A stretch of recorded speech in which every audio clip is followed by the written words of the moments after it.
Good afternoon. Welcome to the latest Straight Up Hangout. Today's topic is security in Craft CMS.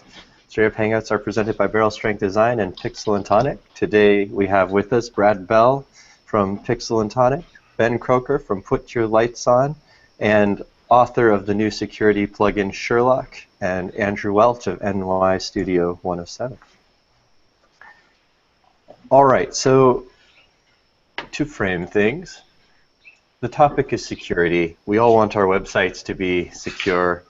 Out of the box, Craft does a lot of things to make things secure, but security is a much broader topic than that. It depends on how we implement our website, where we host our website, how secure we make our passwords, and various other things. So we'll try to cover the broader picture of security today, and we make it even as far as sometimes security is a requirement by the projects you're on. Healthcare companies, financial companies, political campaigns, member sites with sensitive data. All of these things have security implications. And generally, the most resistance around security isn't that people don't want to be secure. It's generally a lack of understanding of how much you have to do to be secure, or an inability to justify the costs as you go beyond the basic setup.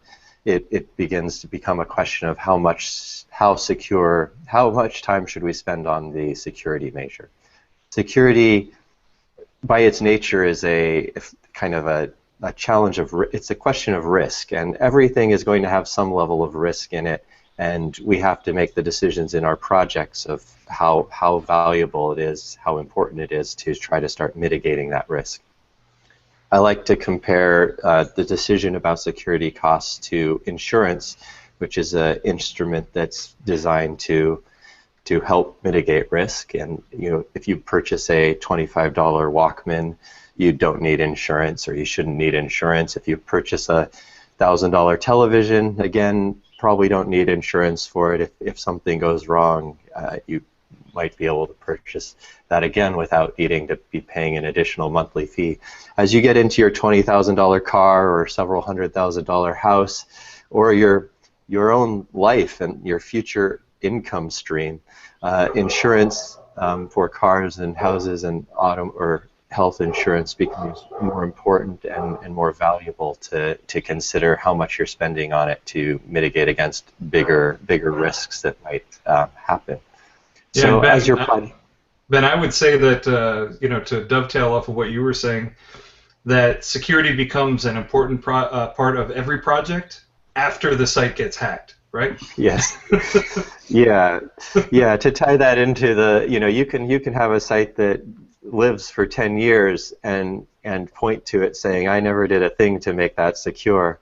But the day you're a web agency and you get a client that comes to you and their site was hacked and their sensitive data is out there and their files in the database are ruined, and it takes you 40 or 80 hours to clean up the mess and get things back into good shape, that client isn't so happy with that bill, and that bill might be several thousands of dollars, really not helping their business do anything new, just helping their business get back to square one of being online.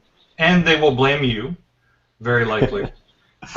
So that's why sometimes it's important to have that security talk, when you are bidding on the project, and to make sure that you are including something about it in the actual project bid. And there are a decent number of people that will see it as pointless, but you will also have clients that appreciate that you're actually bringing that up. And it's definitely something to consider at that point.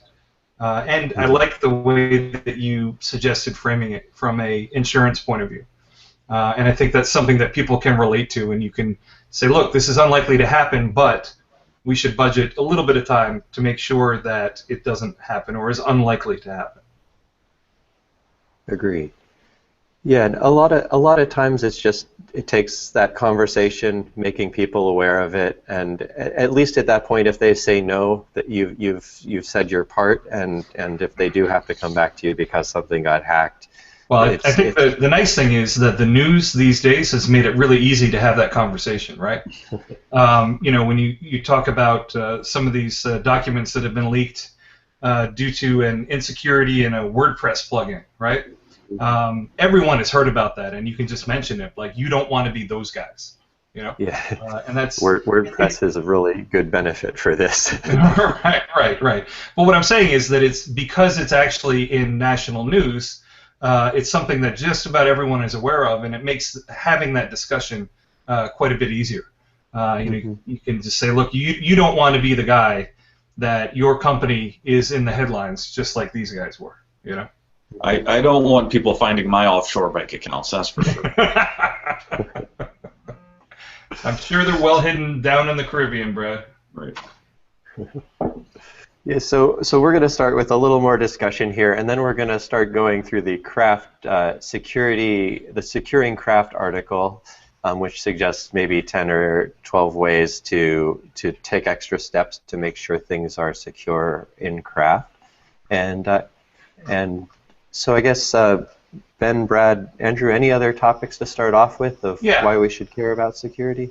So as I mentioned earlier, before other people might have been tuning in, I'm going to mostly stay out of it and let Brad and Ben, who are experts in this field, cover stuff. But there are a couple of very basic things. On this Securing Craft page that Brad made, I mean, what I would put up there as the absolute #1 thing that should be up there is update your website. Okay?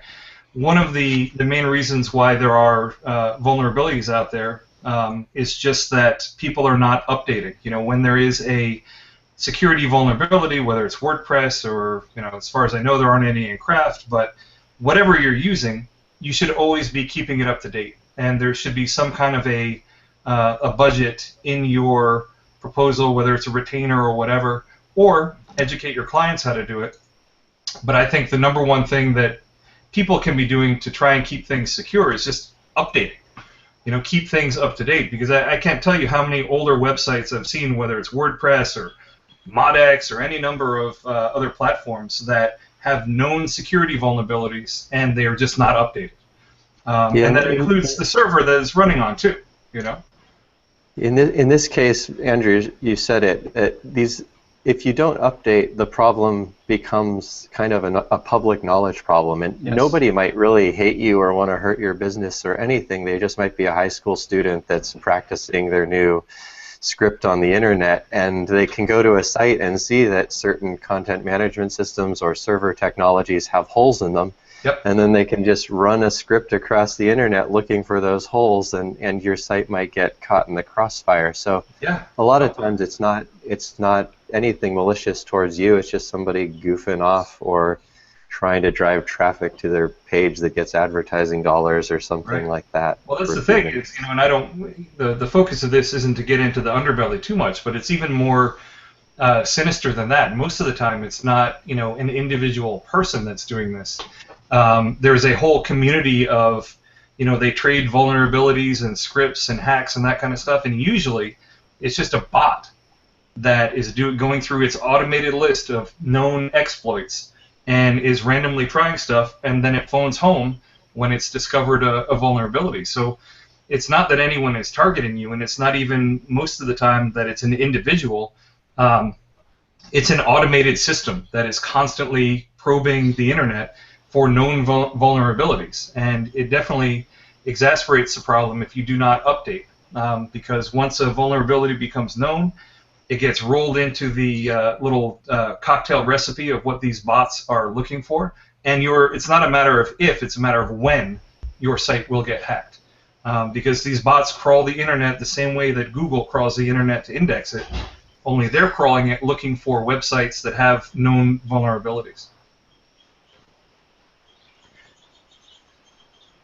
So then let's start with a few more questions here. So from the other perspective, if you find a security flaw, Brad, what do you want people to do when they find a security flaw in Craft CMS? Should they post it on the internet as broadly as possible and notify everybody before contacting you?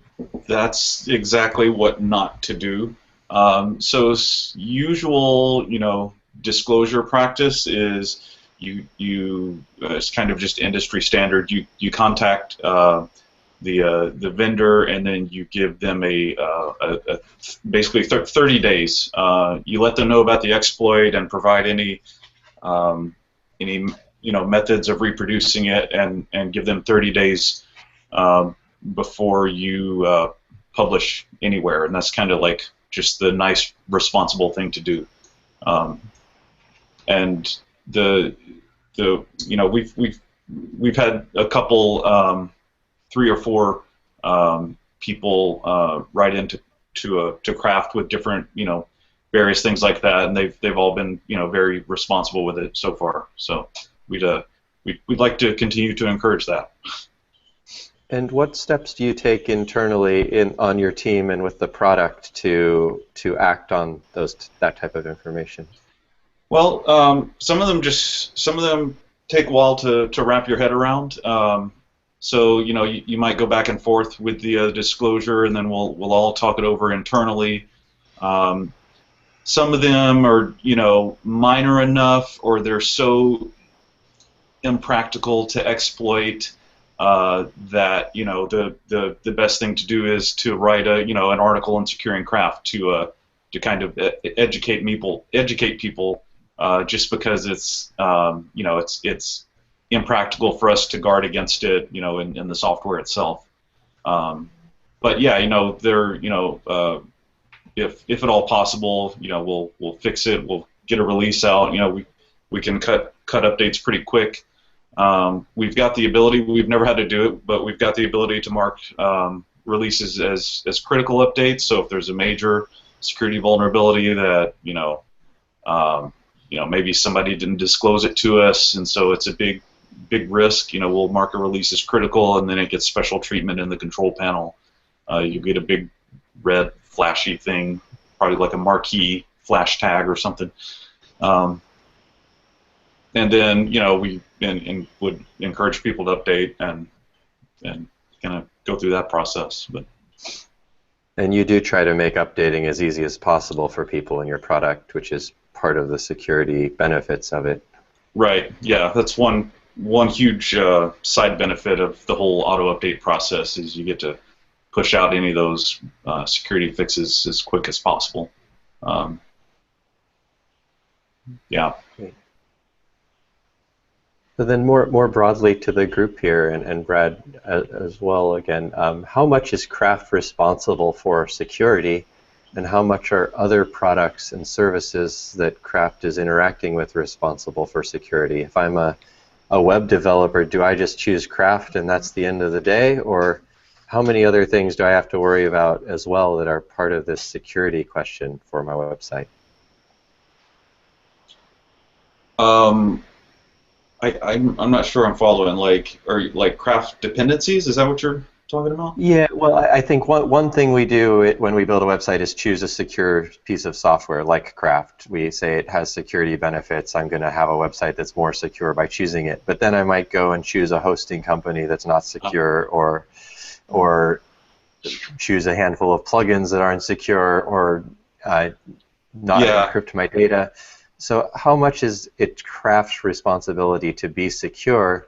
Like, how much can you take responsibility for being secure as a website, and how much do you just provide the framework to be smart? Yeah, so I mean, like, Craft is just one piece in the whole security puzzle. Like, hosting is another huge one. There are some hosts that just do horrible, stupid things, and there's nothing that Craft can do to prevent them from doing these stupid things. So limiting. Some hosts will limit clients to only have access to their public web root. Okay, so that forces a Craft installation to put their Craft folder inside the public web root, and then some hosts at the same time also disable, say, htaccess parsing, so the deny from all in the Craft folder now becomes obsolete, and you've exposed like sensitive Craft files. And now my phone's ringing. Anyway, so yeah, I mean, the best we can do there is, add a check in Craft's requirements checker, and when we think it's the Craft folder is inside public web root, just display a warning, say, hey, make sure you've got your site configured to deny access to the Craft folder, and then write how to secure Craft articles and kind of point people to that too. But yeah, I mean, hosts play a big part in it. And then like you've got some hosts that are like to install things. The complete other end of the spectrum is hosts like to super secure their installs with things like mod security and Suhosen.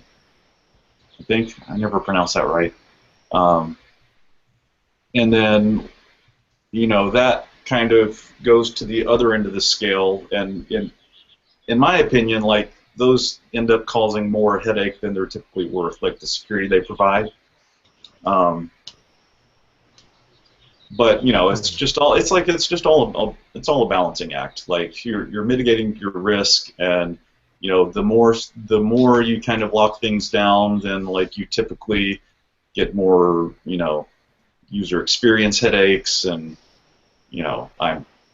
why won't this post, and it's because like you've triggered a mod security rule that has a keyword in it, that you weren't expecting. So makes it look like you're selecting data from the database illegally, or yeah, so it's just a balancing act of where you want to set your bar as far as security versus risk. Okay. Yeah, and I think that there's a big misconception that if I choose a CMS that's secure, such as Craft, like I trust the Pixel and Tonic guys have done a good job of building a secure CMS and keeping it up to date, and then I can go install that and kind of forget about the rest. And as Brad said, the CMS is one part of a big puzzle, right? There is also the host, the server that your site's running on, the software that it's running, so PHP, the version, whatever database version, and there's whether you use an SSL cert or not, which defines whether you have an encrypted secure connection or not. And then, of course, there's any third-party software that you use. So any Craft plugins, for example, or any other plugins that you might install to interact with other websites or services. So each of those presents potential vulnerabilities and potential places for exploits. So, as Brad said, you could write a big article on securing Craft, which is really not about securing Craft. It's about securing your entire website kind of ecosystem, or how to do the best possible job. But there's a lot of pieces to that puzzle, which I guess we'll go through that article and try and nail down some of those. Yeah, I ironically, like you mentioned SSL, and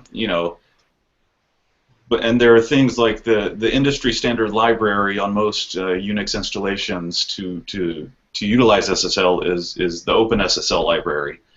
But even stuff like that, like there was the big Heartbleed vulnerability, with OpenSSL a year or two ago, where it's like even the things you rely on to secure your stuff have security bugs in them, So Which gets back to all the more reason to ensure that you keep on top of this and keep things updated, right? Exactly, yeah. I mean, honestly, it's amazing the internet works at all, and the fact that people transfer money through it just blows my mind. Yeah, I cringe at how many projects we have inherited with raw credit card data in databases. Oh yeah. For one reason or another, and That's and horrible. just the businesses are largely unaware that it even is an issue or a concern. It's kind of like getting in your taxi cab and them taking the carbon copy of your credit card and just kind of going like, oh, people still do that? Like, why? But won't their merchant make them do some kind of compliance? Like most of the merchants that I've worked with, they have CPI compliance or whatever that you have to pass. Otherwise, they charge you, an extra. Yeah, I mean, I think hosts and products are getting smarter about that. I won't. I think we've inherited some very old sites that I Okay. really don't know the history of that just came this way. So priority one became how do we get rid of that, because we don't, as an organization, we don't even want to touch it. Like we're there to kind of help solve it, but like I don't want access to everybody's credit card data and the Right. responsibility of Yeah. that being on Right. our team's computers and stuff all of a sudden just to fix it. Yeah, because now all of a sudden you're liable. Like as soon as you take on that responsibility. Right. Yeah.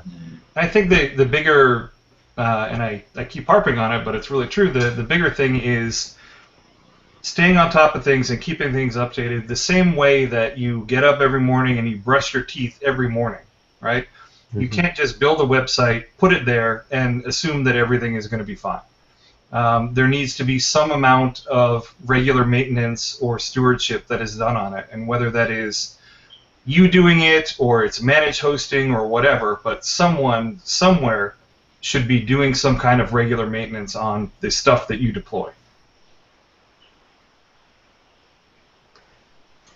So then, on that note, maybe this is the best question for Brad. Now, there are audits out there. So what Andrea is suggesting is just you have somebody on your team or a web firm that you employ to check in on things weekly or monthly or whatever to kind of ensure they're still in check. Ben's plugin, Sherlock, kind of helps with that type of process. You can set it up to kind of be regularly checking on a handful of variables to ensure that nothing changed in the environment and expose something that you're not aware of. Now, there's some firms out there dedicated to securing software and running audits on software to make sure they're secure. Brad, does Pixel and Tonic run any of these security analyses on Craft, or do the agencies or businesses that use your product run audits? Yeah, so both. There's a website called OWASP, OWASP, and it stands for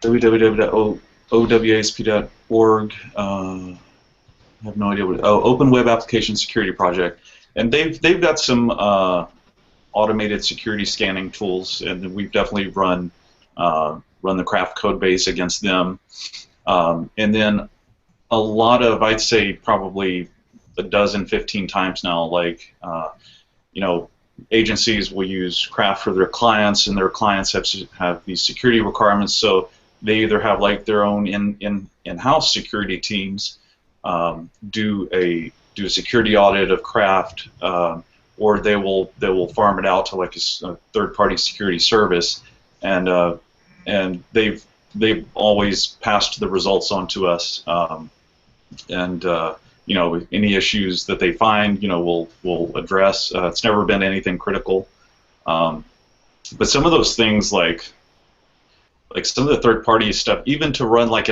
just like an automated scan that really has no context, it's just probing for like known things, like it has no context about the code and how to like investigate further. Like even those automated scans can be like 10 to 15 grand a piece, and not to mention like just getting a human involved in a Right. security audit, just like the price exponentially goes up at that point. Yeah, and if you run a tool like Server Pilot or Forge to set up your deployments for your clients, it will do some amount of automated updating. It will do critical updates for you for their hosting environment. So for smaller agencies that might not have a sysadmin on staff, that type of setup might make sense. And be more cost effective than doing a expensive scan regularly. And granted, that's only one small piece of the equation, keeping the operating system updated. But at least that is kind of done and squared away. All right, so let's start diving into this list and see where we go. I think I'll share my screen and just try to point out where each thing on the list is happening. I won't be able to demo everything on the list, but it'll at least give a little context to what's being talked about. So.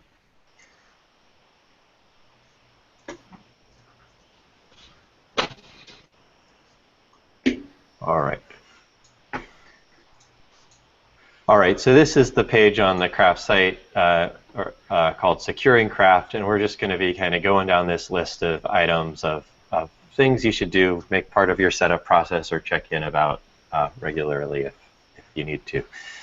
So the first one is place your Craft folder above web root. So here is my local server of the Happy Logger site. We have a public folder. This is where everything is visible to the outside world, and this recommendation is to make sure you put your Craft folder outside of that publicly accessible folder so nobody can navigate directly to it on the internet. Why do we do this? Because there can be sensitive files in there, database backups, config usernames and passwords, and you just don't want that stuff out for the world to see. So people could navigate directly to the log folder. Yeah. That might have sensitive information in it, right. Or the database backup folder. Yes. You could go directly to files, and then the other thing is if Craft is set up properly outside of the server root, there's one bottleneck that all the requests go through. Whereas if it is inside of the server root, people could just go anywhere, and it's actually more likely, in addition to finding sensitive files, they also can try to hack various files in ways that would never happen if it was bottlenecked the way that it is if it is outside of the server root. Yeah, and so by default, Craft will ship with a .htaccess file and a web.config file that will deny requests for Apache and IIS to prevent people from doing that if you happen to have it in webroot. But again, some hosts don't parse htaccess files and don't parse web config files, or you're running Nginx and you just have to put that as the server config directive, in your main nginx.config file. And so, like, there are just certain situations where it's hard for Craft to protect the user from themselves in like these situations. Great. All right, number 2 on the list, install an SSL certificate and enforce it. So this one is going to show up in our, and I don't have this set up locally, but it will be, we will see it as kind of that green HTTPS that appears in the URL that would communicate to the user that something's being served on an encrypted connection, and those certificates would report whether they are valid or not. Now, Brad, it looks like you removed the "there's no excuse" link from this item. Yeah, it's worth mentioning though that it's worth mentioning let'sencrypt.org, so you can get free SSL certs. There's no excuse. Like, cost isn't an excuse anymore. Like, you've got to jump through a few hoops to get it installed with Let's Encrypt. But yeah, like, in my opinion, everyone should be running through SSL for all of their stuff. I would agree, and I think that the biggest barrier of entry has been the fact that it's an additional expense. You got to go out and buy a certificate, and depending on what type of certificate you get, there can be a waiting period. Let's Encrypt really makes that a thing of the past. It's free to set up a certificate, and it's not too difficult to get it up and running. I think Forge and Server Pilot both have integrations to work with that, but even just setting it up manually isn't that hard. But I do think that one of the biggest reasons it hasn't been done, at least for smaller sites, is just the additional expense and difficulty. It was kind of seen as unnecessary or a luxury or whatever. But with Let's Encrypt offering free certificates, there really is no excuse. And I believe that historically, encrypting data used to have a cost of making things slower, and the best practice was to only use it on pages where you really needed it, where you might be selling products, taking sensitive information, user data. But due to the, I guess, I don't know the exact reasons, the improvement in bandwidth, the improvement in the encryption technologies, maybe, it's really not a burden these days. And it's the protocols. Yeah, I mean that really hasn't been an issue in years, and I would say a lot of it, improved protocols, but I would say just improved computing powers is the big one. Like there's so much hardware SSL acceleration going on now that it's just trivial. And so we see companies, big companies, Google and Facebook and companies like this contributing to Let's Encrypt, which makes certificates available for free. I believe Cloudflare has a free SSL option as well now. So what's in these companies' interest to give away free encryption? Why are they doing this now all of a sudden? I think they inherently understand how important it is for encryption to not be broken on the internet. And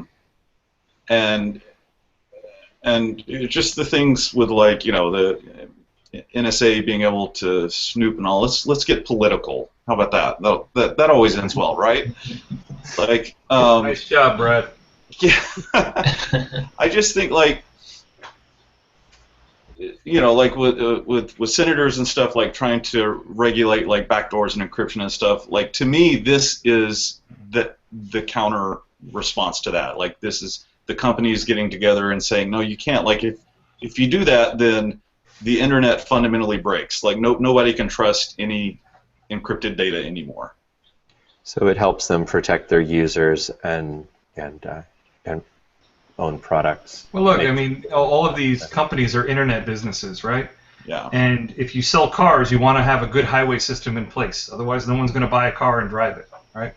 So it definitely is in their best interest. And, just quickly, an added bonus of getting an SSL certificate and being HTTPS is that you will get, Google thinks that the average person wants a encrypted site because they care about security and because you have to go through some kind of verification before you do this, which, a lot of fringe organizations will not. So they actually give you a boost in the search engine results page if you are HTTPS. So that's an added bonus for doing it. Great.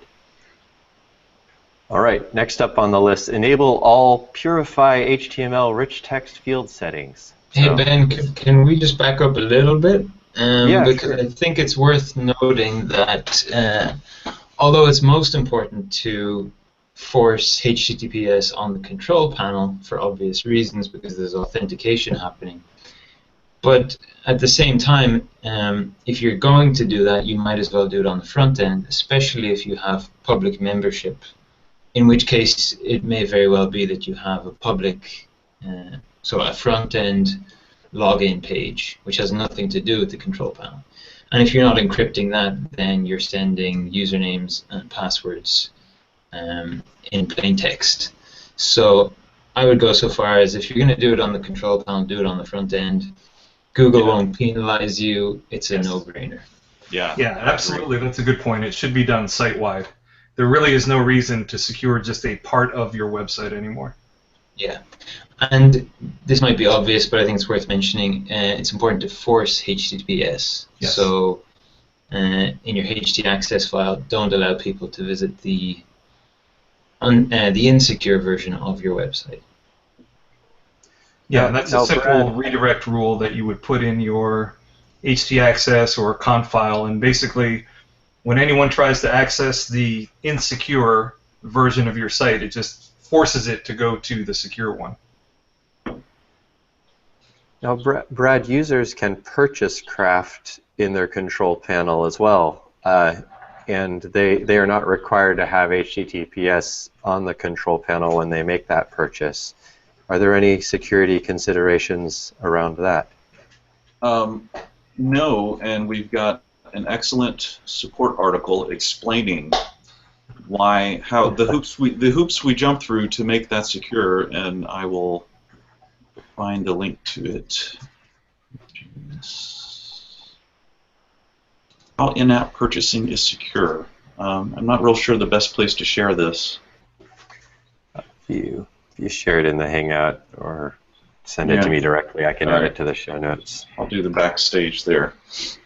And that link just goes through the process on how we do secure purchasing, even on people that don't have SSL installed.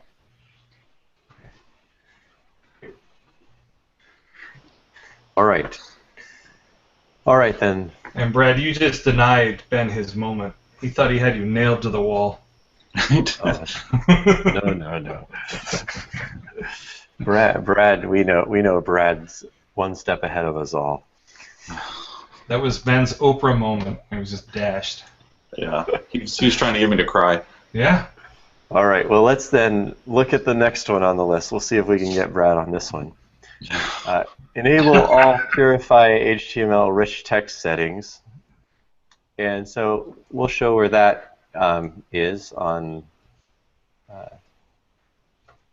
In the back end, I'm using the Happy Logger site. If we go into our settings, we can look at our fields and let's find a rich text field, body, for example.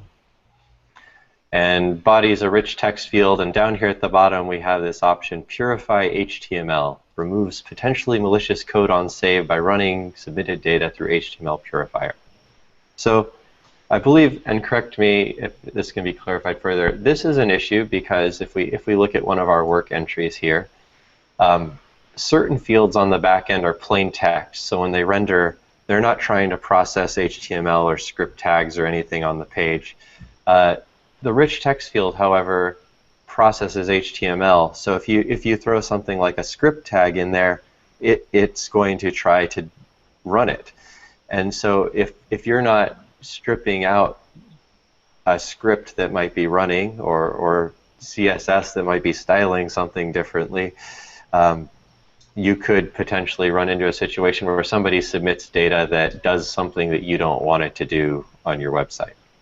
Right. So, I mean, the issue is, again, WYSIWYGs are horrible to begin with, and this is just another reason.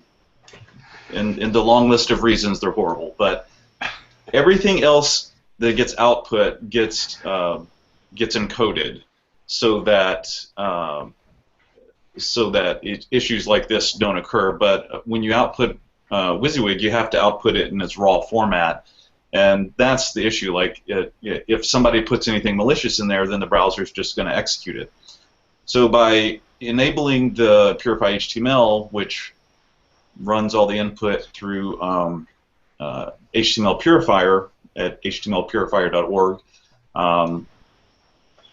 then it keeps a whitelist of valid markup, and it will strip out anything it thinks is malicious. And so it's kind of like the safest option. Now, obviously, like, so starting in the last release, which was a couple days ago, like that option is now checked for all new rich text fields. It was not checked before, simply because the thinking was this is only really an issue if you're accepting untrusted input into a rich text field on a front-end form. And so people could maliciously put things in there and then get you to inadvertently execute that in the control panel. But in some very edge case circumstances, when the moons align just right, then it turns out like you could trick somebody that wanted to do something malicious in the control panel. You could trick an administrator into into hitting an SSX exploit. So we decided, all right, let's just run all rich text input gets ran through HTML Purifier now, just to. Yeah, and lest anyone think that this is not a big deal, I have seen a ton of WordPress sites that were hacked in exactly this manner, because there are fields that just accept, whatever. Same thing with ModX, and same thing with a number of other CMSs. And obviously, Pixel and Tonic is, they're very skilled and very diligent, but they're not any different in that this is an area that there definitely can potentially be problems. And what a lot of the, there are syndicates of bots that what they do is they try and hack into a website, inject affiliate links or redirects into rich text field type things so that the CMS displays them on the front end, and then they get paid for that. So this type of thing and locking down the rich text fields is actually super important. And it may seem fringe, but I have seen a ton of hack sites that this is the attack vector that has been used. And the way that they get the data in there is varied from site to site and CMS to CMS, but in the end, they're injecting malicious code and or links into rich text fields that get output raw by the CMS for the reasons why Brad mentioned. But I just wanted to point that out there, that it is not it's not a rare thing for this to happen. I've seen this exact attack vector used on a number of different types of platforms. Just another reason to not use a WYSIWYG. That's all I'm saying. All I'm saying. Now, They're horrible. I have a quick example of this one. And actually, I'm sorry, Ben. I don't mean to interrupt you, but Brad, you do make a good point. And one of the nice things about Craft is you can build a framework for, like, you can use matrix blocks to be your content builder, and you can just not provide rich text fields in a lot of cases where traditionally you would think that you would have to. And in that way, you can keep the data more locked down and also keep the client more structured in terms of what they're able to create. So, sorry, Ben, I didn't mean to interrupt you. No, all good. I'm down for any advocacy of belittling the WYSIWYG mindset. Yeah. I think one of the worst things you can do, both from a security point of view and as a designer, is create a field, a rich text field, and tell your client, okay, put whatever the hell you want in there. Because really what's that doing is it's punting the design problem down the road to the client to put whatever they want in there, as well as potentially being a security hole. So yeah, making it harder to enforce a consistent brand for their customers. Yeah, so you do your job as a designer, give the client a framework from which they can modify content, but they can't screw up the layout, and also it won't potentially be a security hole. So let me give a quick demo of this one. I think these are a little more salient when we can easily demo them. So I have this. Here's our short description field. It's on our work channel on our Happy Logger website, and we don't have the Purify HTML setting checked. For whatever reason, we're an agency that decided to accept work from the outside world to be posted to our site, so we created this handy form. And so here comes along somebody who's posting to our work gallery, and they title their thing affiliate thing, and they post a script tag. And this, if I can pull that up in a separate... Let's make the field bigger so we can see it. Oh yeah, it has a little grabby thing there. There you go. All right, so all it is a JavaScript script tag that says alert, go to this URL, and you'll see a lot of sites that I don't know, a lot of advertising on sketchy sites has this type of stuff that's just trying to drive you to something where sketchy people exist doing sketchy things. So we submit that, and of course I have another error because let me correct that real quick. That might just be because I loaded the page too long ago. Maybe okay. So we submitted that. We can see on our back end. That's a good demo of the tokens, though. Yeah, we'll get to that one shortly here, next actually. And we've got our new entry in the database. This one actually I didn't design this to affect the back end, I guess. Or, well, this is the listing page, so we don't see it on the back end. If I click on this and it tries to load the field, that doesn't work there either. It worked in my demo. So let's try the front end, test it on the front end. We go to our, what did I do wrong? Oh, it's the work section. All right, so here we click on the work section, and our new entry is trying to output itself on the page, and all of a sudden we have this message telling us our computer doesn't work and we need to go to this URL to fix it. Yep. Very simple example, but it can get more advanced than that. I did have one other just like more annoying example if we want to. But for me, here we have a script tag that's waiting till the page loads and just kind of updating all the headings to promote this craft business. And when we reload this one, we get our now we have a computer emergency, and when we load the page, we see that every one of our headers has been updated to promote knitting craft hats. And I will tell you that it's good that you're making this obvious from a demo point of view, but when these kind of injections actually happen, they've actually gotten kind of savvy about it. They try to do it in such a way that it doesn't really alter the appearance of the site.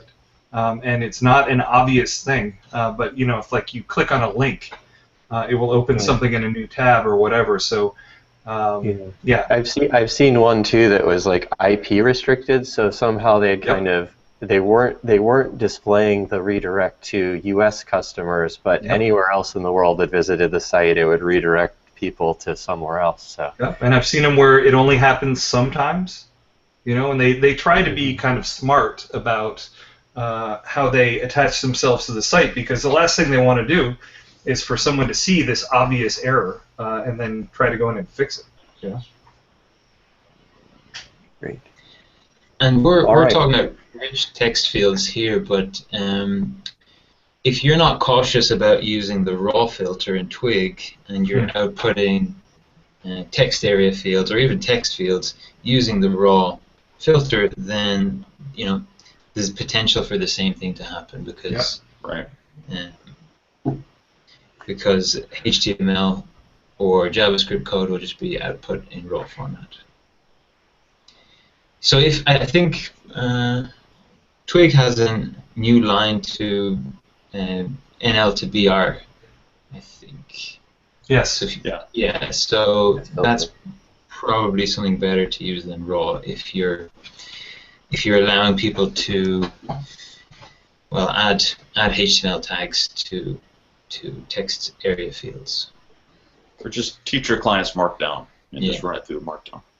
Right. Yeah, you can also restrict which HTML tags are allowed or something like that. If you know you only need paragraph tags and list tags or something like that, you could limit what you allow into a field to just be the bare minimum. Yeah, I think the important concept to keep in mind is that in any of these rich text fields, or if you're using a regular field that you output the raw output of it, you're essentially allowing your clients or malicious people that visit your site to design and implement the HTML code that is on there. And just understand that, yes, it's convenient, but that's effectively what you're allowing them to do. And that amounts to allowing a non-expert or potentially malicious person to be controlling the markup that is on your pages, which definitely can be problematic. All right. Next up, we have enable CSRF protection. So if we want to take a look at where we do You already did the demo.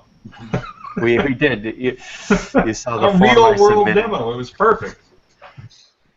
The form I submitted was blocked by this one, just the last round. So this is a cross-site request forgery, CSRF. Right now in Craft, it is not enabled by default. So if you want to enable it, you have to go into your config general.php and add this line, enable CSRF protection equals true. And once you do that, you will your forms will not be able to be submitted unless they have this tag in them, the get CSRF input tag. And if we look at our form on this page, we can see that that input tag outputs this Craft CSRF token input with this big hash value that's special. So Brad or anybody else, would you like to explain what this solves and how? Yeah, so first I should mention that this is enabled for by default in Craft 3 now. The reason it's disabled in 2 by default is that we shamefully didn't add support for this until 2.1 maybe. And so if we enabled it, we break backwards compatibility with all existing forms. So anyway, that's why you have to manually go in and do it. But essentially, like this, the token you're sharing, like what'll happen when you post is the controller on the other end is going to check and make sure that that token validates, and it knows that the form that was submitted is the one that has all the correct post data now, like preventing people from like clicking on something that was on a site that they weren't aware that they were on. So what does that actually do? I see the that hash that's output in the HTML. How does that kind of work behind the scenes in terms of doing any kind of verification that this is a valid thing that should be submitted?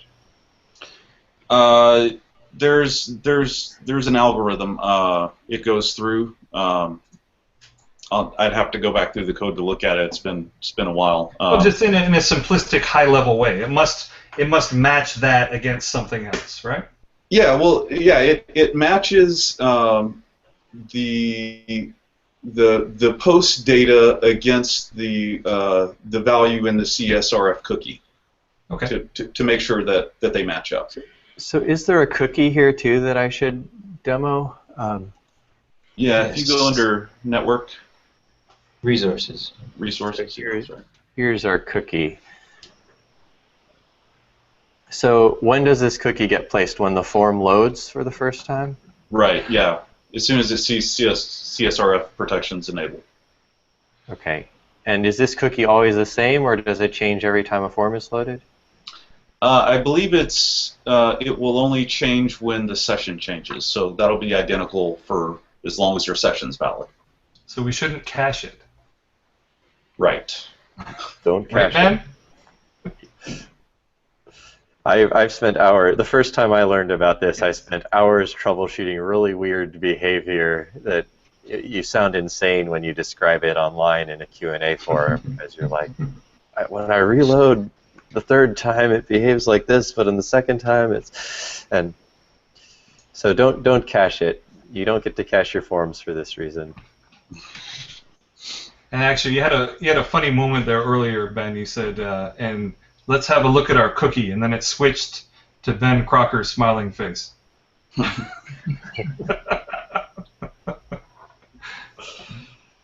All right, and then is there a time limit with this one as well? Is it good forever? Well, it's definitely good for the duration of the session. I don't remember if there's like an additional time limit on it. I have to look at the code. It certainly seemed like there was some kind of a time limit on it, because it didn't, it rejected it when you had that page open for a little while. Right. Yeah, I believe But it could be just a session expired too. Who knows? But you got logged out, didn't you, Ben? Of the Yeah, I might have been. Yes, that's right. yeah. I did. Well, that would do it. Yeah. That would do it.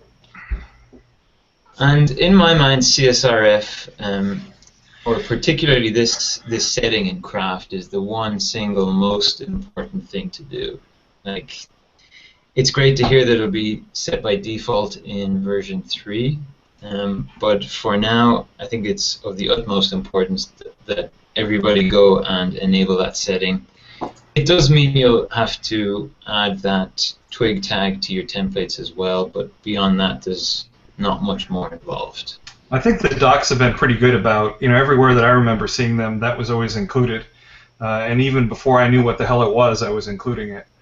But if you could tell us, Ben, just give us a scenario of what could happen if you don't have this on, and that will give us a good idea of why we really should have it on. Right.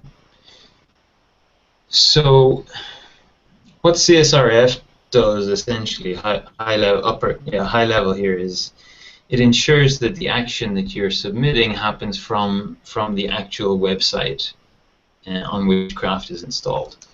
And if you're not enabling CSRF protection, then essentially you could submit forms to the website from a different website.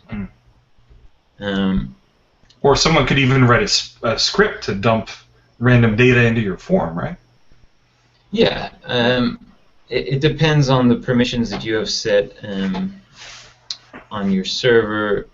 If you enable cores, for example, with a wildcard, which is, I think that's probably on the list as well. I'm not sure, but I'm gonna show a small demo later, and I think I'll be showing you a CSRF, an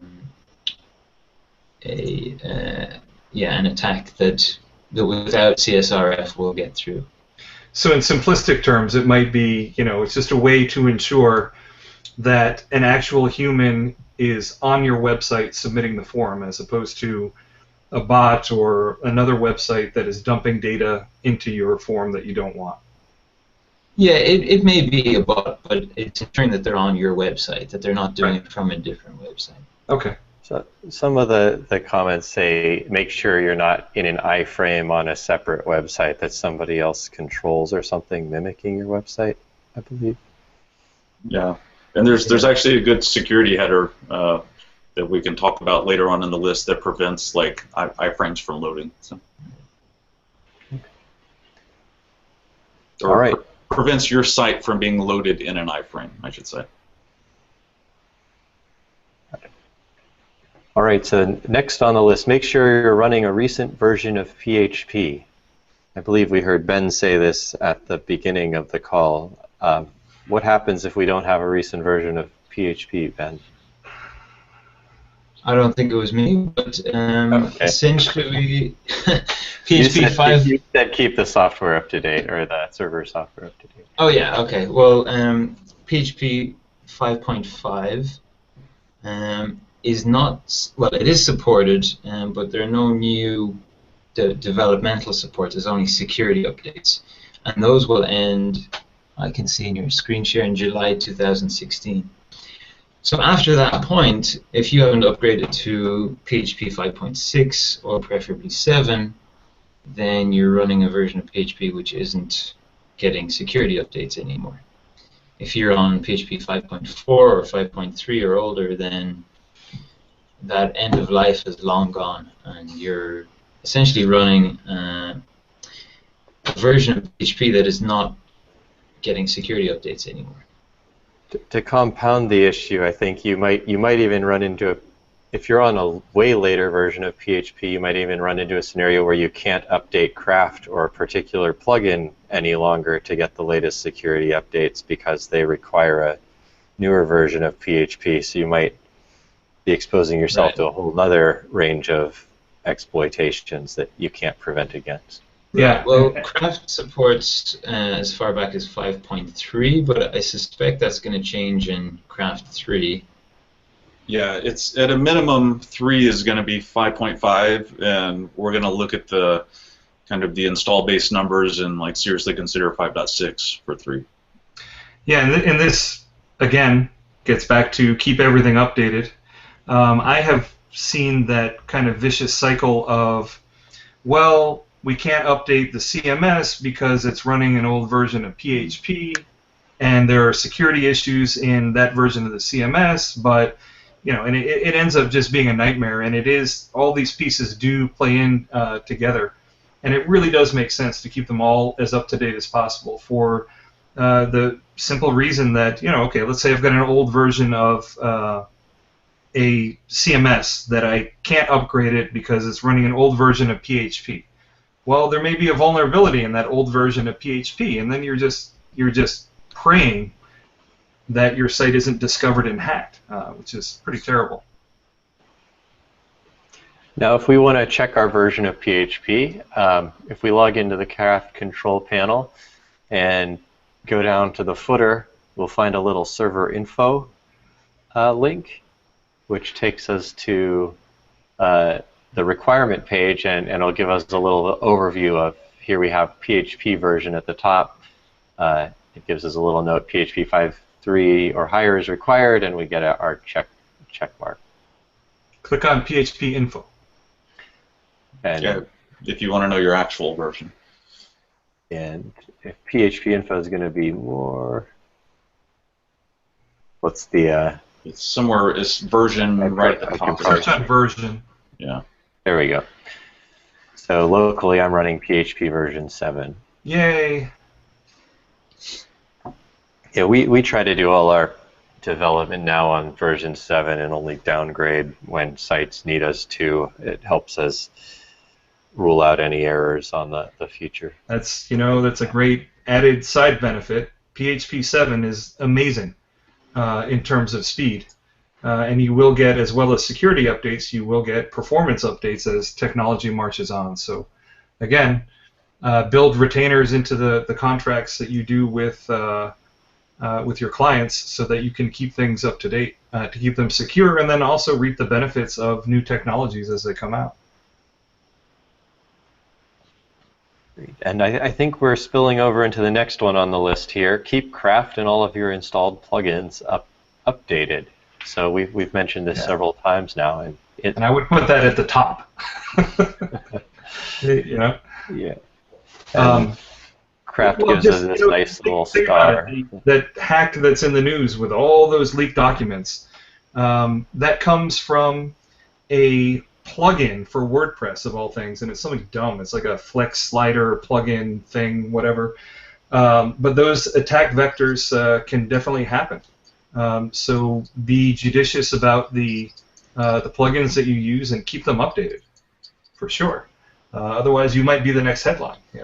Right. Well, in that case, like the bug had been fixed like years ago. I think they just hadn't updated. So. And that is not atypical. Yeah. Like, I have seen so many sites that are just running old crap, and they're just waiting to get hacked. They really are. So also worth mentioning, Craft has a feature where it allows plugin developers to add a JSON feed to notify the website that there's an update to the plugin, and that'll appear on the updates page as well. We have an example on the screen here. There it is, perfect. So that's worth doing if you're a plugin developer, because obviously as soon as an update is published, it'll appear here.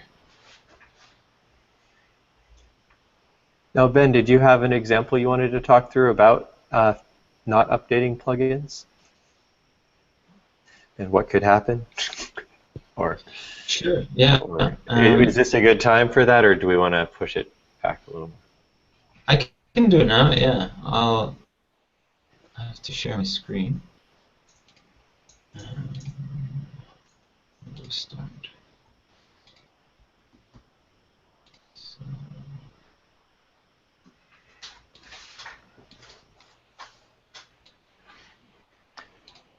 Brad, is when plugins offer the update, currently they have to be downloaded manually. Is having them be part of the Craft update process something that's going to happen before 3.0, or probably not until 3.0?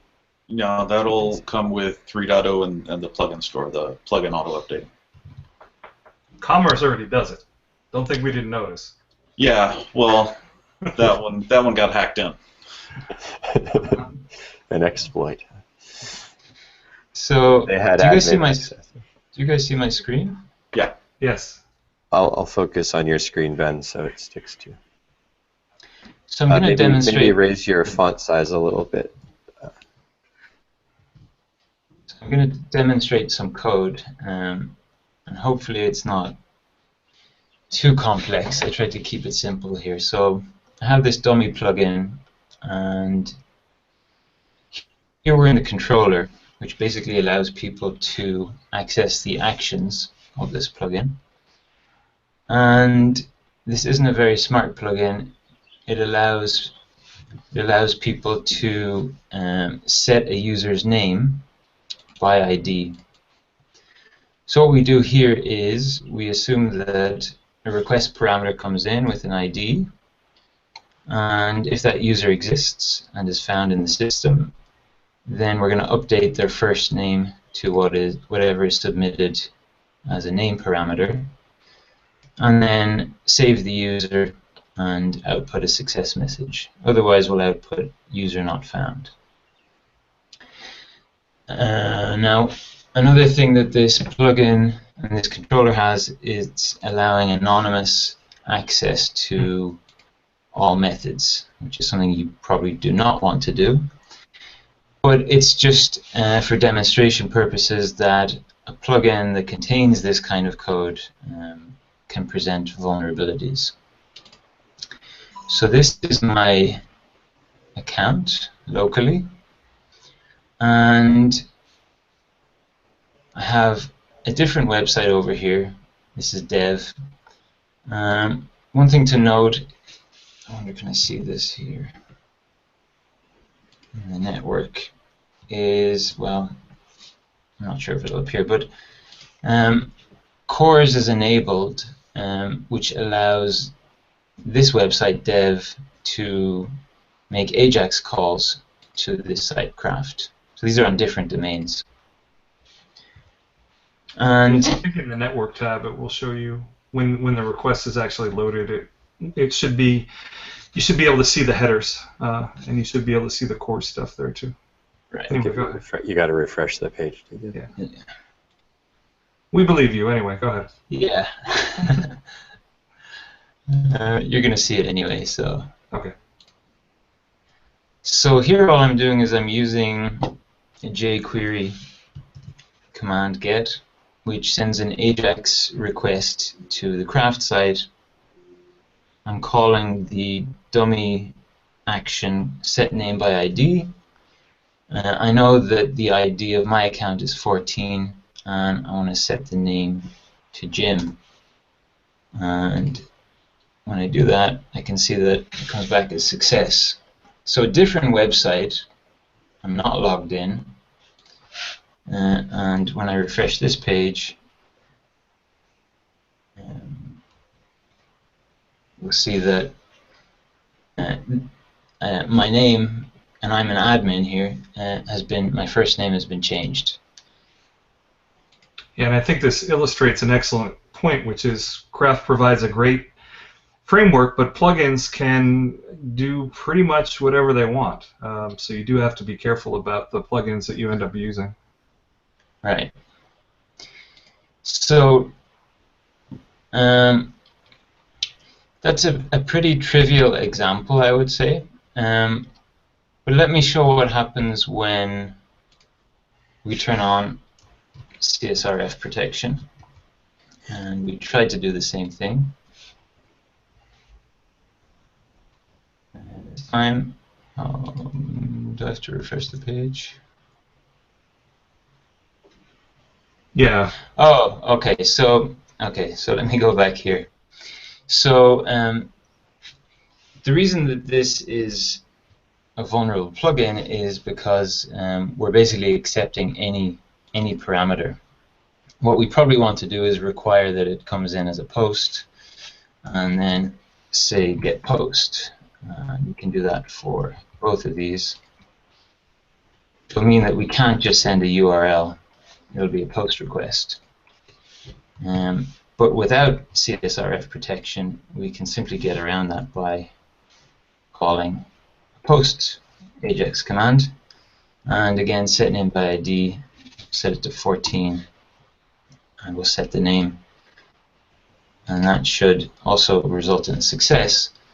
However, if CSRF protection is enabled, it's going to recognize that this request did not come from the website that Craft is installed on, and that should result in an error. So CSRF token was not verified. And that's the type of protection that enabling CSRF adds. Yeah, that's a really good example. There is, however, another method that I'd like to point out. So this one's not very practical. You're basically allowing any anonymous user to set the name of a user by selecting their ID. Not very secure, not very practical either. But this method down here will get the logged in user. So you can't select the user by ID, and you have to be logged in. And it will update their first name. So it does pretty much the same thing as up here, besides selecting the user automatically based on the logged in user. And one thing I've added here is this redirect, so you can send a redirect parameter so that after that happens, we redirect the user. So if I try to do that here now, so we will use this get script, get name. We don't need the ID anymore. And we say set the name to Jim. It's not going to work because we're over here on dev and we're not logged in. But there is something still that a malicious person could do. So as we know, when you compose an email, it's very simple, or maybe I'll even give a demonstration. It's very simple to create a link with a custom URL. Essentially, so that the person viewing the link sees the link text and not necessarily the URL. So if I was to go here, for example, and let me grab that URL.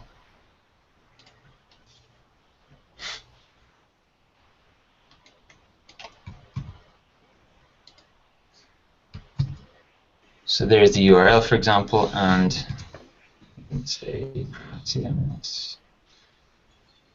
And right, so I could create a link that looks like a genuine link to the Craft CMS site, and actually that goes and sends me to this action. And if I manage to do that with somebody, so let's say I could send this in an email with a link, or I could put this on my website. But if somebody clicks on that link and they happen to be logged into this website, what essentially will happen will be that their browser will go to that link. They're already logged in, and well, we didn't see it because it was a bit too quick, but the action succeeded, and then they were redirected back to the home page. So if I repeat that, so we can actually see it, I'm going to set the name to neb, and I'm also going to set this redirect parameter. And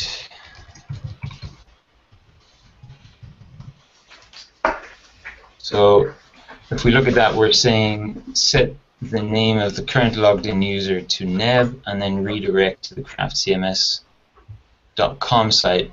So when you're clicking on a link in your browser, you're not really going to see this happening. It's going to be too quickly, but that action will take place, and here you are on the Craft CMS site. So you wouldn't even notice what's gone on, but because I was logged in, my first name has actually been updated.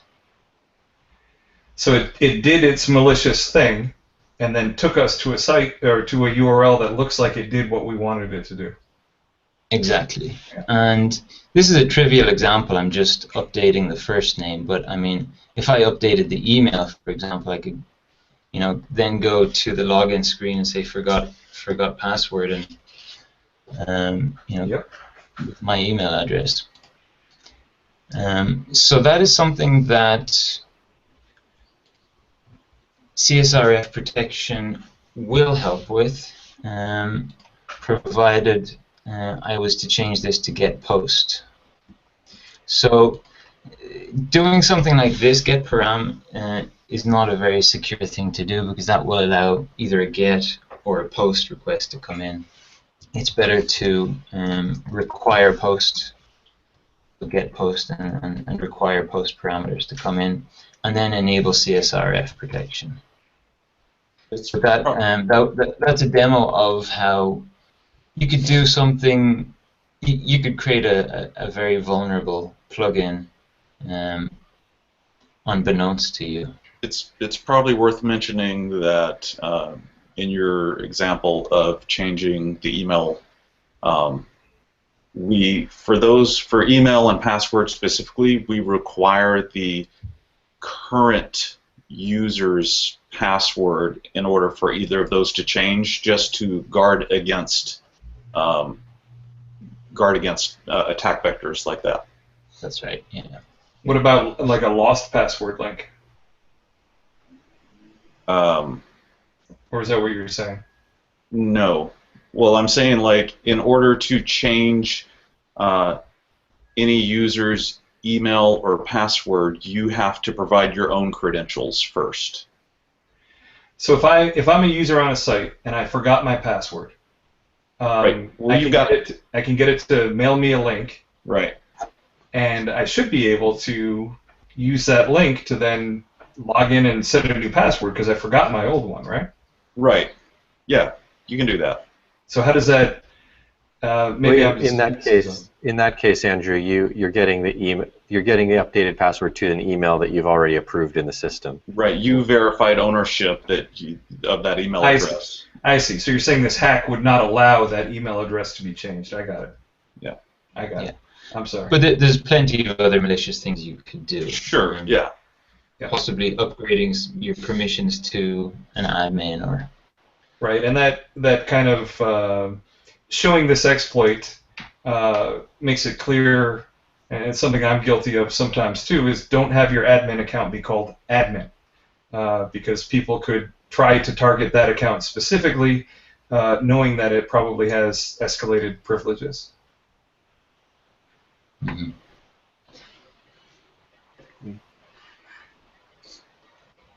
Well, thanks for that demo, Ben. Any other details you wanted to? Well, so I've been thinking a lot about how to mitigate risk in terms of plugins and plugin vulnerabilities. I think it would be nice to push the idea to more plugin developers that they can add their releases JSON feed to their plugins. And I've kind of created a Craft plugin vulnerabilities feed, which is just a JSON file, and that gets pulled into the Sherlock plugin, which you mentioned, Ben, and that's somewhere that other plugin developers can also submit any known vulnerabilities to, so that people can be notified. It's probably not a long-term solution. I think long-term it would be great if this was handled in the Craft plugin store, but I'm not sure exactly what the plugins or what the plans are for that. Brad, is there any way for a plugin to signal vulnerabilities currently? You mentioned Craft can signal a critical update. Yeah. Plugins will be able to mark an update as critical as and they'll get the same kind of treatment in the UI.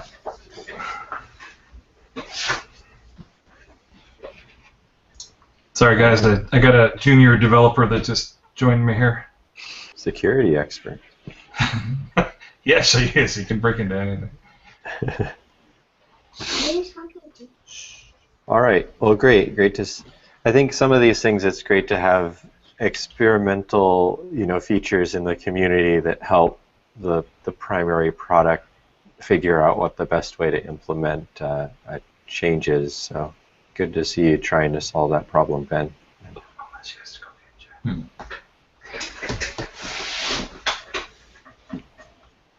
All right. Shall we keep moving down the list, or?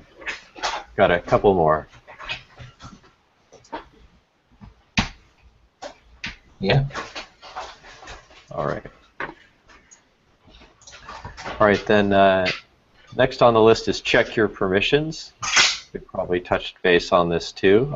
Craft kind of has a handful of folders that it requires a different level of permissions on, and you can check your permissions by finding the right tool on your computer or server to take a look at what those permissions are.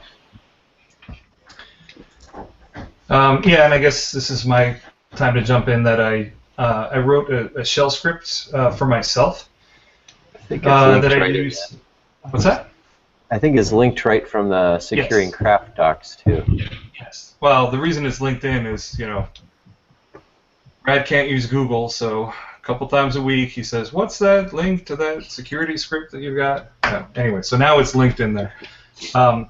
But I use this basically just to make sure that the permissions are correct for all of the various parts of the Craft install.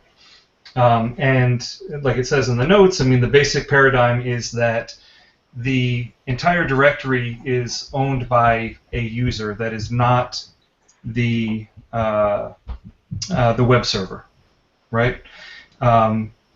Maybe it's the admin user, maybe it's a particular user's account, whatever. And then the group is set to the web server group, okay? And by default, we set the permissions, and this is all Unix-based permissions. So, if you're running on the internet server, Microsoft stuff, my apologies. Brad loves it. I don't love it. But these are all Unix permissions, and it sets them to 755, which basically means that the owner can read and write it, and everyone else can just read or go into the directory. And then for actual files, it sets it to 644, which means the owner can read and write it but not execute it, and everyone else, all they can do is read it. And then it sets the permissions on the few directories that the web server actually really needs to be able to write to, such as the app, so that Craft can update it, the config folder, the storage folder, and whatever public assets that you might need. It sets those to a permission such that the group, which is the web server in this case, has write access to it. But that's really all it does, is just, it goes through the entire install tree and sets the permissions to be correct for it. I just found it to be a simple way to lock that down, just as a basic, good practices security point of view thing. So if you want it, I think, use it. yeah, and I think the main thing to protect against here is people who can't get something to work because they can't write to a directory, end up changing their permissions to 777, which means the whole world can swing by and do whatever they want in your folder if they have the right level of access. Yep. And so if you find yourself typing 777 ever, you should become judgmental of yourself. Yes. And you should reevaluate your life and what you have become.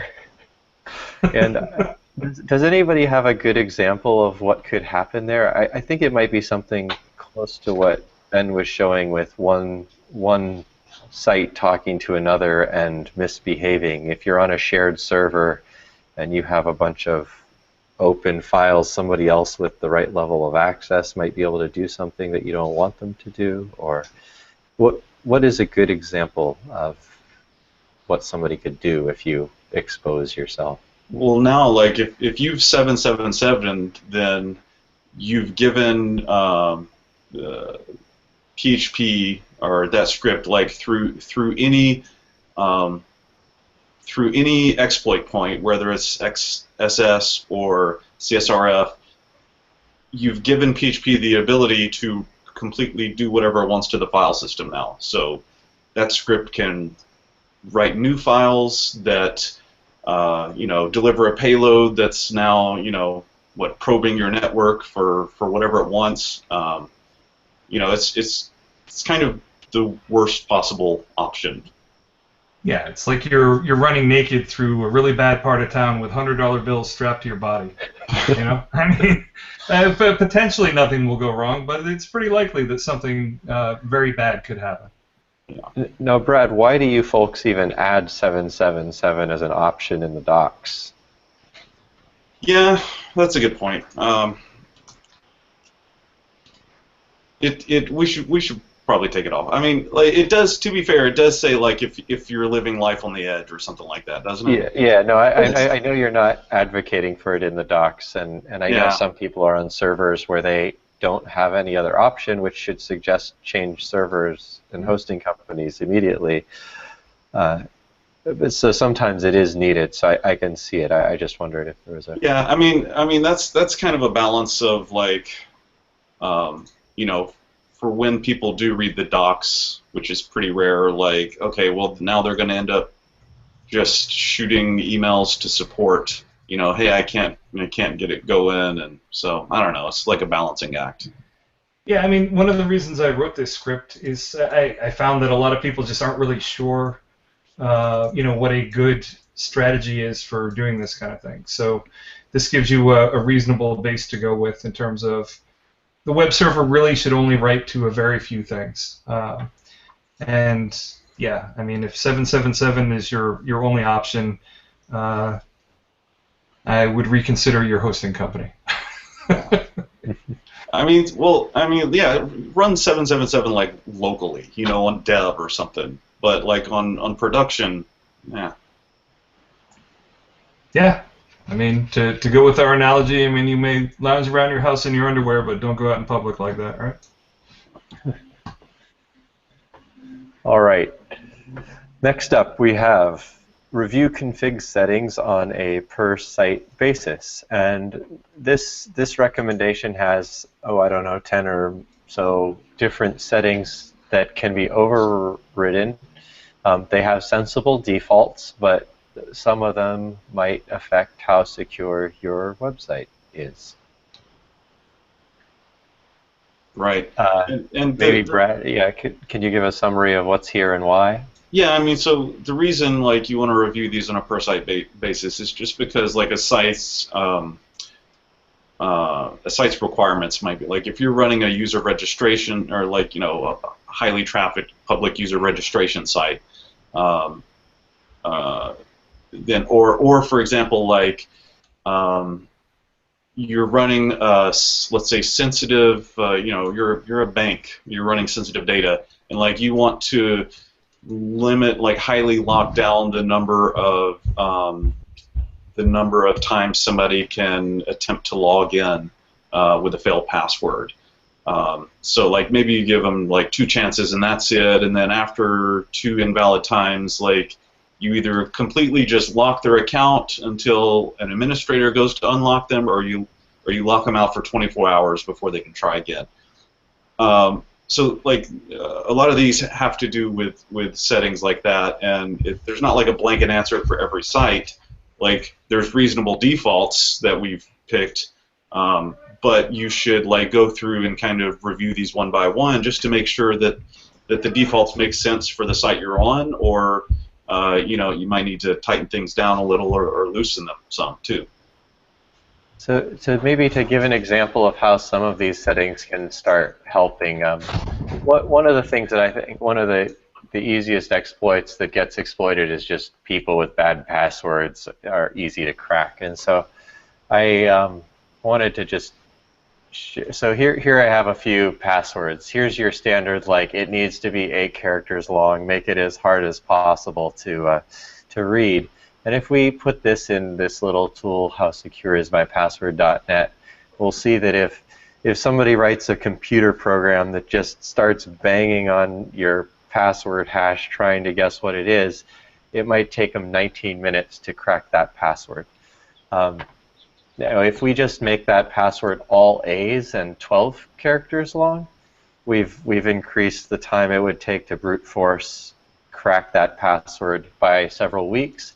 If we make it 15 characters, it's up to 1,000 years, and I'm sure these numbers should be taken with a grain of salt.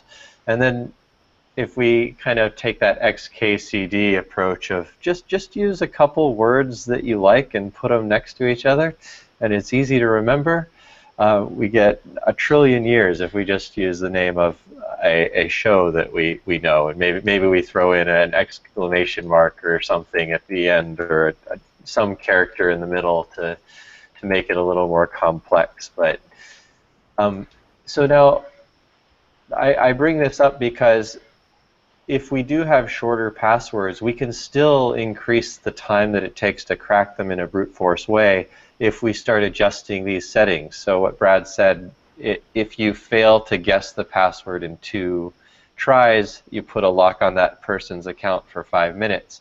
You've taken a brute force program that could be banging on it every second, and you've changed the amount of time that they could be banging on it to, maybe several years of time before they could try all the iterations that would be possible to just brute force into the system. Right. And that's assuming they're going through the web-based interface to try these. Like if they've used an exploit to get a copy of your database, they can bang on it as long as they want, and that's where things like long passwords, particularly there's the blowfish hash cost, like you increase that, and that just makes it even harder for people for scripts to try and crack the hash. And while arrested development is long, it's also dictionary based in that they are actual words. So that in the instance that Brad was talking about, where they do have a copy of your database somehow, or a copy of something locally, that would be significantly less secure than something a little bit more random. Yeah, I think I'm not sure how that website's calculating, but I think a dictionary attack would crack that much faster. Oh yeah, I think that website was just looking at the length. Yeah, it doesn't care about anything else. Yeah, I don't propose. Yeah, please, yes, don't take this as a complete recommendation on what to do with your Everyone's changing their password to arrested development.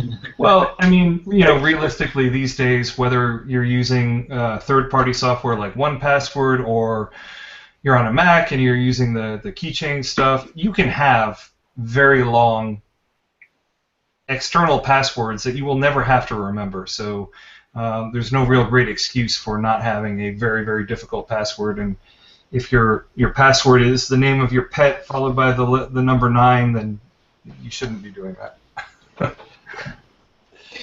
And in terms of making adjustments to these, I think it's fine to do it on a case-by-case basis, but really the defaults that Craft comes with is pretty much all you need to make sure that your installation of Craft is secure. I would advise, if you want to change some of these, it's okay to change the values, but I would not advise disabling them. So I wouldn't disable things like max invalid logins or cooldown duration. It's fine to increase those or decrease those as necessary, but I would just avoid disabling them altogether, right. because so they're there for a reason.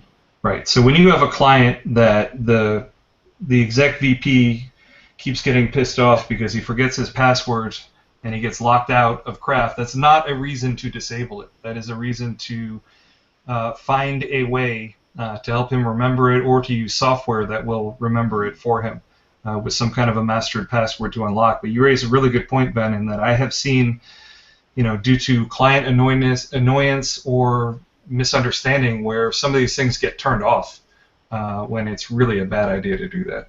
Yeah.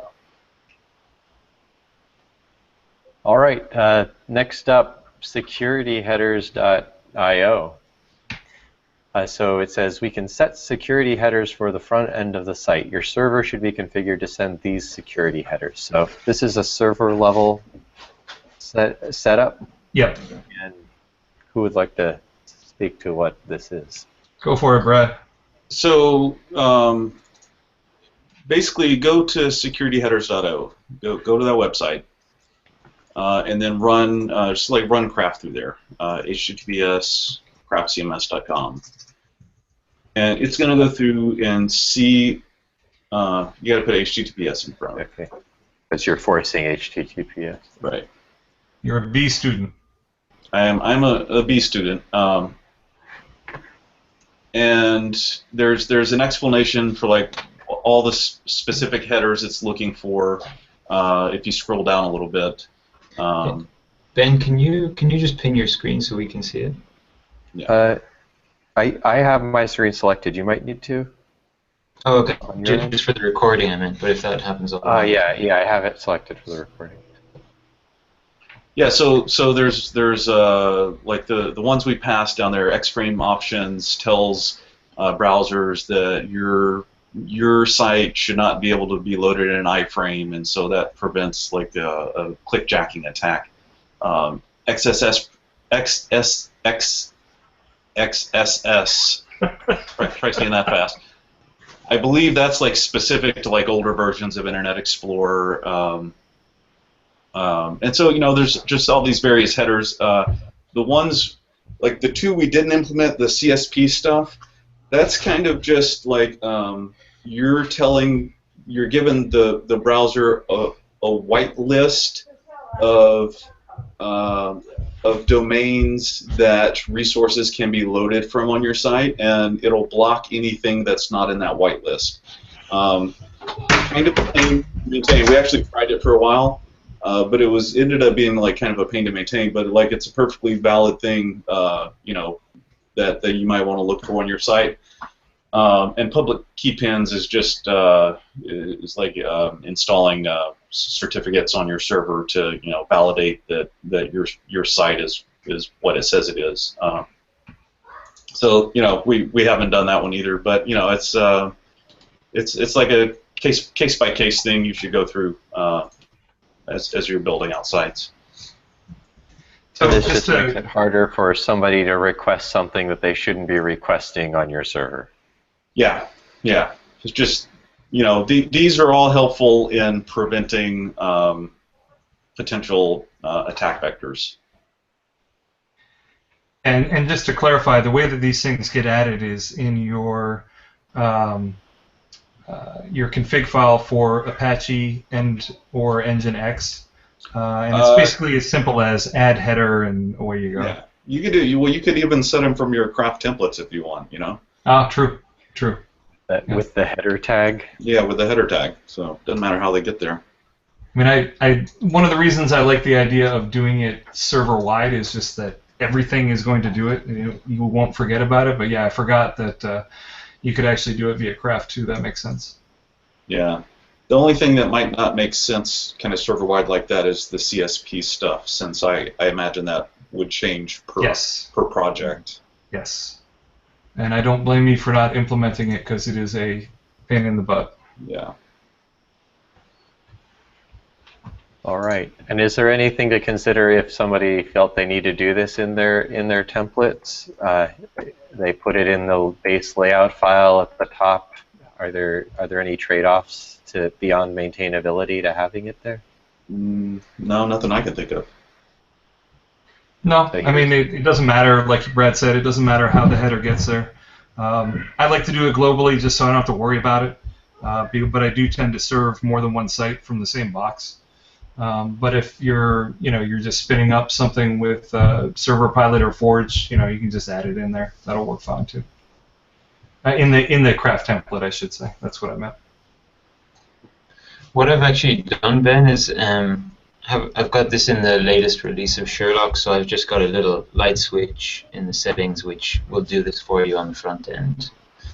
And yeah, I'm not trying to plug it, but that's how I approached it, rather than do it in the templates. Just do it. So you have a plugin that just inserts it during the page request. It'll add these to them. Yeah, it'll just make sure that happens on every request to the front end. It already happens in the CP by default. Got it. All right. Well, we have a few more small items on the list in the other things to consider section. Change your CP trigger and remove the X powered by header. I think these are categorized kind of in the security through obscurity category, which isn't the same as the security category. It's more the the category of reducing the likelihood that something might take place. Yeah, So and go ahead. I was going to say the CP trigger is one that I think WordPress is a great example for. If you've ever looked at server logs on popular hosts like GoDaddy or places like that, there's just bots out there on the internet that are just crawling every IP address on the box, looking for WP-admin, and just trying every exploit they can find on the directory. And so Craft is, a smaller market right now, so there's not as many bots that are running around doing that. But as the market share grows, it's a very reasonable thing to target if you're a malicious bot out there, just bang on the admin. Yeah, and our friend Michael Rogg, because he has an incredibly sick sense of humor, has been changing, or at least on some sites that he's got, has been changing the login or the admin URL to be WP//admin, which I think is kind of funny. But yeah, I mean, it kind of does fall into the security through obscurity that kind of bothers me, and to be honest with you, I get annoyed because I sometimes forget what I changed the admin login to be on various sites. However, it certainly helps a little bit, and also just from the point of view of, if there are bots out there that are automated, why even let them hammer on the system and spin up resources? Just send them a 404, because /admin is a very common.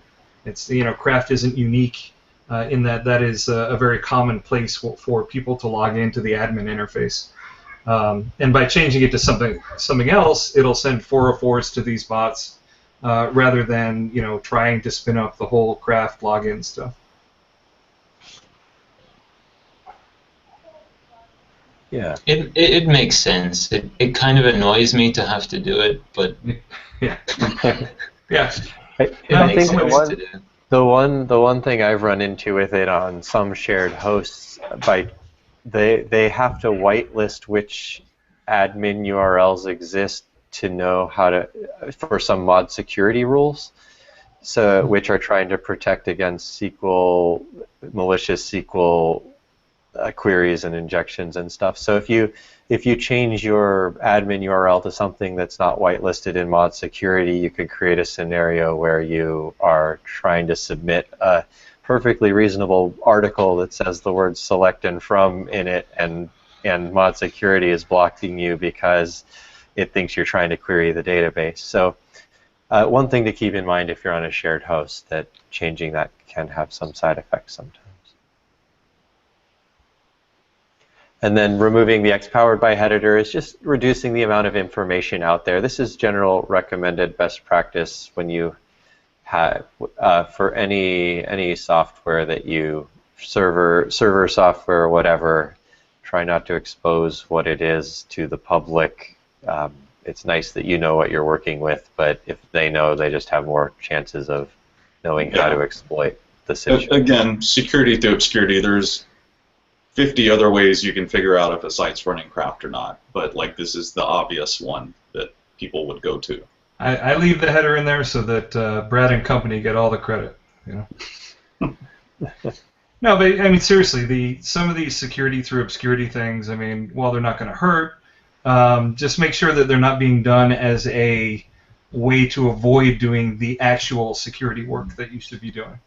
yes. And I think if you are doing the actual security work that you should be doing, some of these things don't matter a whole lot. Yeah.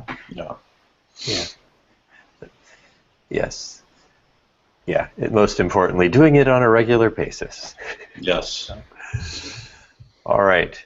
Well, does anybody else have any other items they want to add to the list? I know this has been a casual list so far. We might be willing to wrap up here soon. I mean, just in general, one thing that I kind of wanted to say is that while all of this may seem hard, it's really not that bad to do, and it certainly is not something that you should be expected to do for free. So if it makes sense to your clients to do this, put it into the billing proposal, and/or retainer and/or hourly or whatever you do to maintain their site, and frame it to them from the point of view of this is regular maintenance, the same way that you wake up every day and brush your teeth or you wash your car or whatever. It is ongoing maintenance that needs to be done.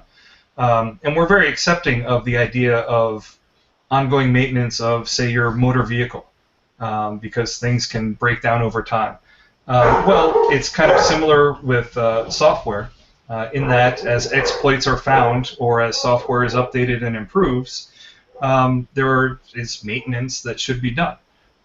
So I wouldn't be shy about including this in your proposals. And what really bothers me is I have seen some sites that instead of actually trying to make their site secure, they just go with a service like SiteLock, for instance. You know, they just give up and they say, screw it.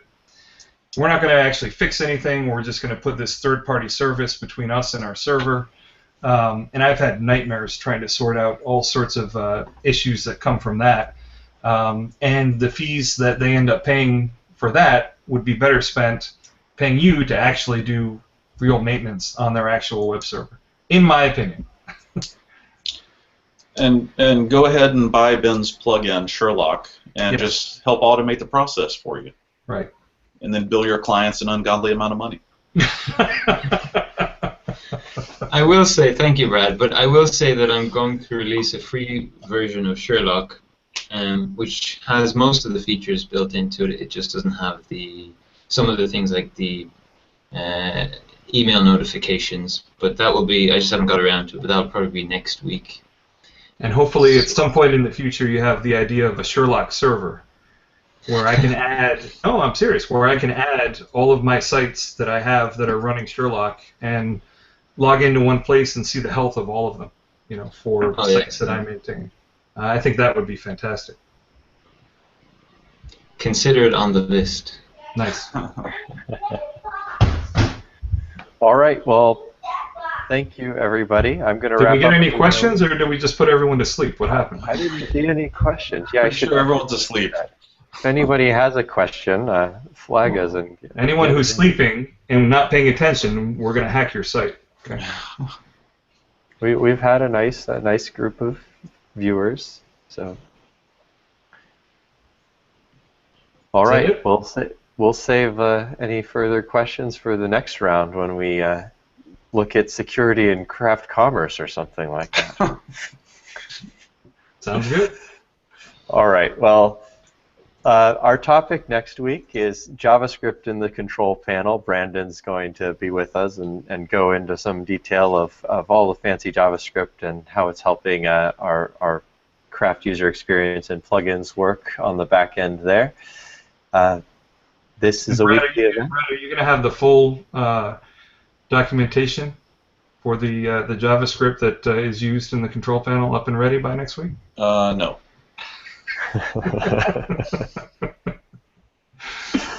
Yes, this is the goal of this next week event, is to be the first effort to have documentation on JavaScript in the control panel. Well, I mean, my understanding was that Brad was going to have a complete documentation of Garnish up and ready for the talk. No, the talk is when you document it. Ah, gotcha. That's a security feature, Andrew. They don't want anybody knowing how it works. Right. It's for your own good. All right. Sounds reasonable. I'll take it. Great. All right. Well, thank you for coming out today. It's a weekly event. Straight Up Hangout is presented by Barrel Strength Design and Pixel and Tonic. Thanks to Andrew, Ben, and Brad for joining us this week, and we'll see you next. Have a great day. Bye-bye.